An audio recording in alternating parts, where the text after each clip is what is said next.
tous, ici Manga Fan. On se retrouve aujourd'hui pour une nouvelle manga review. Je continue, bien entendu, de lire du JoJo.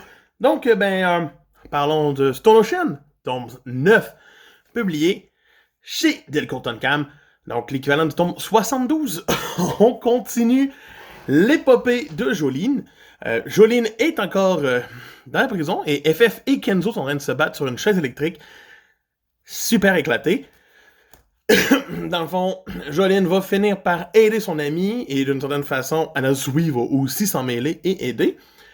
Et on a une fin de combat qui finit d'une façon dégueulasse et remplie de moments d'os qui se tordent et qui se ramassent dans une poubelle. C'est bizarre.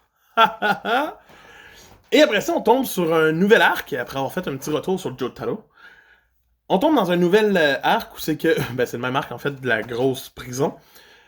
Mais où les gens se transforment en plantes. Et que Jolyne va voir un bébé dans une plante. Et va faire genre...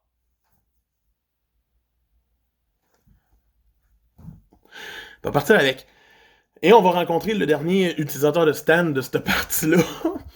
Qui va... tu sais, ça c'est d'ailleurs le bébé... qui a une marque d'étoile à la Dio. Oh, it's coming back.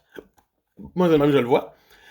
Et on va rencontrer le dernier utilisateur de stand qui va envoyer son stand à longue distance pour se battre contre... c'est lui, là. Contre nos héros. C'est dégueulasse, ce stand-là. Il t'attaque quand tu t'y attends pas. C'est sournois, c'est sympathique. C'est une belle surprise. Mais je suis un peu déstabilisé. Tu sais, parce qu'on saute tellement de moments d'une certaine façon, c'est comme, on passe de là à là, à là, à là, mais tout se suit, et tout avance vers le but éventuel. Là, présentement, le but est de ramasser l'os de Dio, mais on a perdu ce but-là, qui est rendu le but de retourner sain et sauf à l'autre place, pour éventuellement continuer de se battre contre Whitesnake. Fait que, c'est intéressant, c'est un tome un petit peu plus entre deux, mais les idées de combat de stand sont encore passionnantes et totalement bizarres. Donc, c'est le Manga Fan qui vous dit on se retrouve demain pour une autre review. Bye!